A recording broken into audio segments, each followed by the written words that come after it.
नमस्कार साथियों, मैं एक नवी कविता के साथ आप सभी से रूबरू हो रहा हूँ।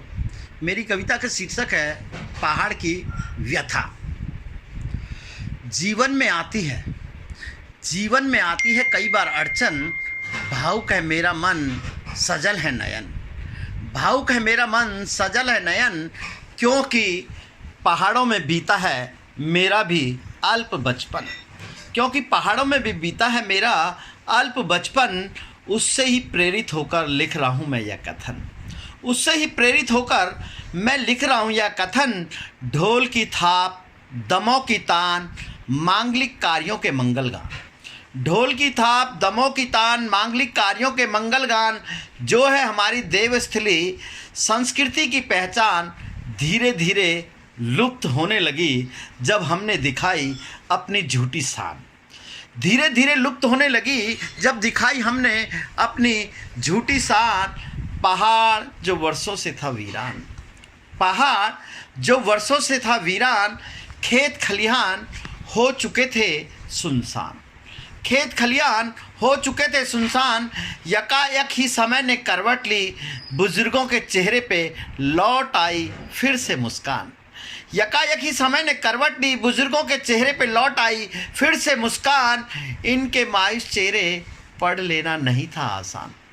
इनके मायूस चेहरे पढ़ लेना नहीं था आसान। पथरा चुकी थी आंखें, पथरा चुकी थी आंखें, मौन हो चुकी थी जुबान।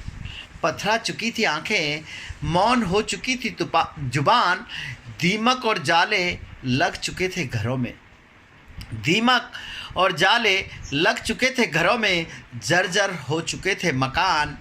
जीवन में था एकीपन, जीवन में था एकाकीपन, अपनों की घर वापसी ने भर दिया यह खालीपन। जीवन में था एकाकीपन, अपनों की घर वापसी ने भर दिया यह खालीपन। गुलजार हुई फिर से पगडंडियाँ, गुलजार हुई फिर से पगडंडियाँ, जब अपनों से हुआ पुनः मधुर मिलन। जब अपनों से हुआ पुनः मधुर मिलन, फिर सुनाई देने लगी भंवरों की गुंजन, फिर सुनाई देने लगी भंवरों की गुंजन। पहाड़ी गानों की धुन, देखते ही देखते आबाद हो गया हमारा घर और आंगन। देखते ही देखते आबाद हो गया हमारा घर और आंगन। प्रकृति के प्रकोप से दूर हुआ ये बिछड़ा हुआपन, प्रकृति के प्रकोप से दूर हुआ ये बिछड़ापन। कभी परिस्थितियाँ विपरीत थी, कभी परिस्थितियाँ विपरीत थी, रोजगार बना था पलायन। ज़्यादा पाने के लालच में छोड़ चुके थे हम अपनों का दामन, क्योंकि रोजगार बना था पलायन। इस आशा में कि हम होंगे एक दिन साधन और संपन्न, इस आशा में कि हम होंगे एक दिन साधन और संपन्न। प्रकृति ने एहसास कराया तो वापस आए हम अपने वतन।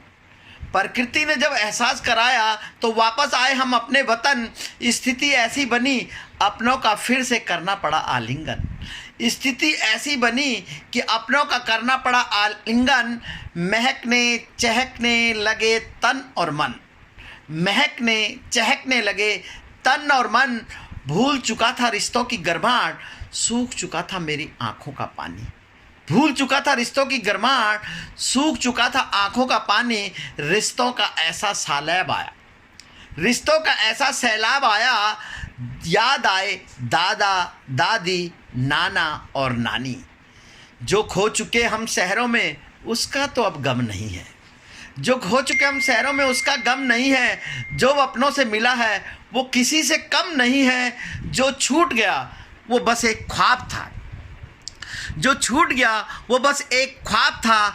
जो पाया बस यही अब लाजवाब है, जो पाया बस यही अब लाजवाब है। धीरे धीरे जड़ें हो रही थी खोखली, धीरे धीरे जड़ें हो रही थी खोखली। पड़ चुकी थी दरार, अपनों के लिए दिल फिर से हुआ बेकरार। धीरे धीरे जड़ें हो रही थी खोखली, पड़ चुकी थी दरार, अपनों के लिए दिल फिर से हुआ बेकरार।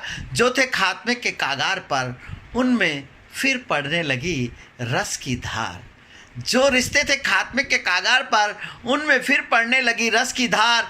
अब सब है अपनों के पास, कभी जिनका दिल दुखाया था आज वही है खास। अब सब है अपनों के पास, कभी जिनका दिल दुखाया था वही है अब खास। अपनों के साथ सुख में होगा भविष्य और वर्तमान। आत्मविभोर होकर निहारेंगे खुशी से सभी परिजन। आत्मविभोर होकर निहारेंगे खुशी से सभी परिजन। पुनः घर वापसी का जो हुआ है प्रयत्न, पुनः घर वापसी का जो हुआ है प्रयत्न। मंगलमय सी परिपूर्ण हुई कामना, मंगलमय सी परिपूर्ण हुई कामना। अपनों से भर गया खालीपन, लौट आया फिर यादों का खजाना। लौट आया फिर यादों का खजाना। जो परिभाषित किया शब्दों में मैंने, वो मेरे शब्दों की अभिव्यक्ति है। जो परिभाषित किया मैंने वह मेरे शब्दों की अभिव्यक्ति है। जो वक्त व्यक्त नहीं कर पा रहा हूँ वह एहसास और अनुभूति है। इसी कश्मकश में सभी को एक दिन देनी जीवन की आहुति है, देनी जीवन की आहुति है। साथियों, मेरी ये कविता आपको पहाड़ पर कैसी लगी, जो मैंने अपने मन की व्यथा प्रकट की है, उम्मीद करता हूँ कि आप ज़रूर अपना रिस्पॉन्स देंगे कि आपको मेरे ये बोल कैसे लगे। और अगर मेरी कविता आपको पसंद आई हो तो मेरा YouTube चैनल भारत भूषण नौटियाल को ज़रूर लाइक सब्सक्राइब करें। धन्यवाद बहुत बहुत आपका।